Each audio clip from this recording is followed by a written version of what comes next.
안녕하세요. 은행원의 동공부입니다. 연금 계좌 관련 내용이 용어도 너무 어렵고 상품도 진짜 복잡해서 저도 지금까지 만든 영상 중에 제일 오래 많이 공부한 상품인데요. 처음에는 연금 계좌는 이런 장단점이 있고 여러분 이렇게 활용하세요. 이런 영상을 만들려고 했어요. 그런데 연금 계좌 가입 현황을 보니 걱정스러운 부분들이 있어서 최악의 선택을 피할 수 있는 정보가 더 필요하다고 느꼈습니다. 오늘은 연금 계좌를 제대로 활용하지 못하는 법과 왜 제가 그렇게 생각하는지에 대해서 말씀드릴게요. 연금 계좌는 연금 저축과 개인형 퇴직연금을 합쳐서 부르는 말인데요.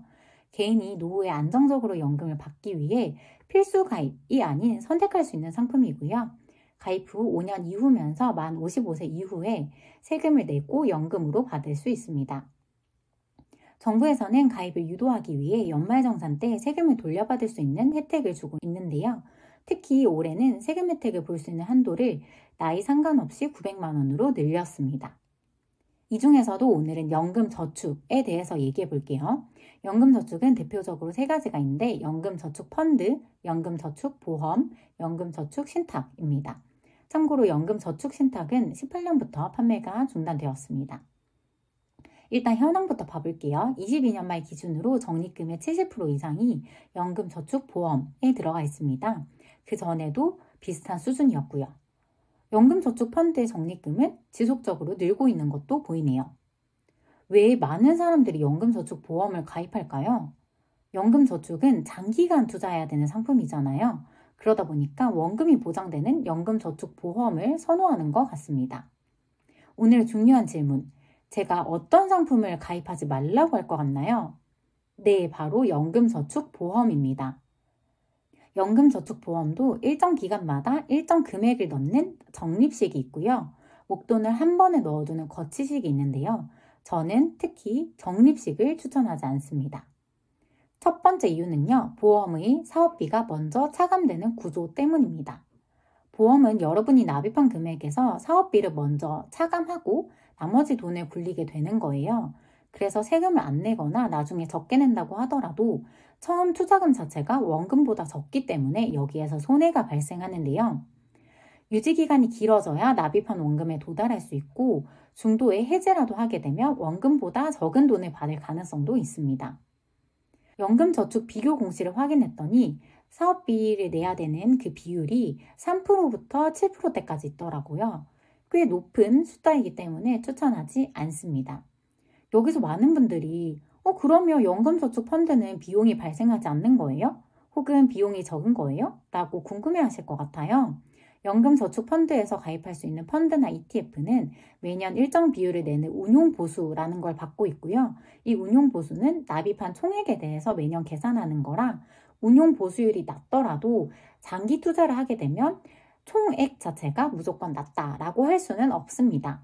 예를 들어 연금저축보험을 가입해서 매년 10만 원씩 10년간 5%의 사업비를 떼면 총 비용은 5만 원이 되고요.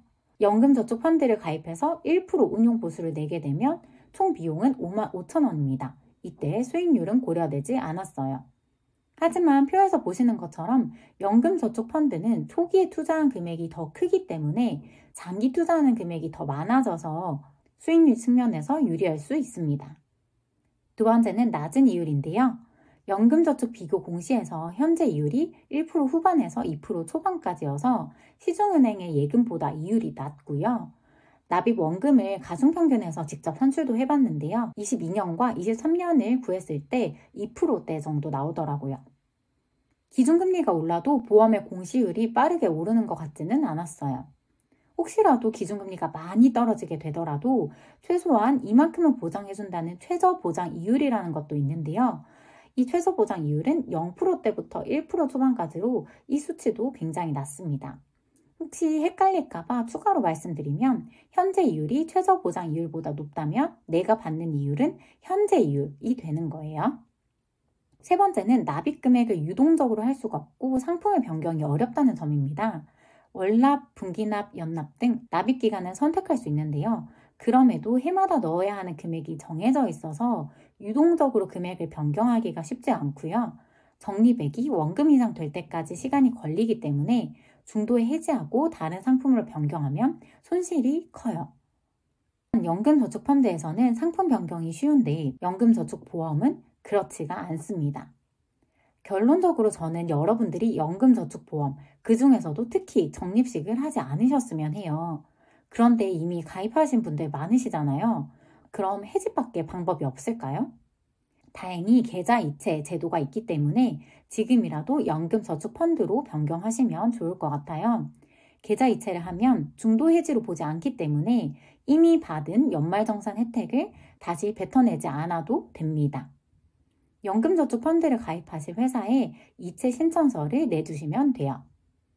다음 영상에서는 연금저축펀드에 대해서 다뤄볼게요. 연금저축을 고민하고 계신 분들께 도움이 됐으면 좋겠습니다. 감사합니다.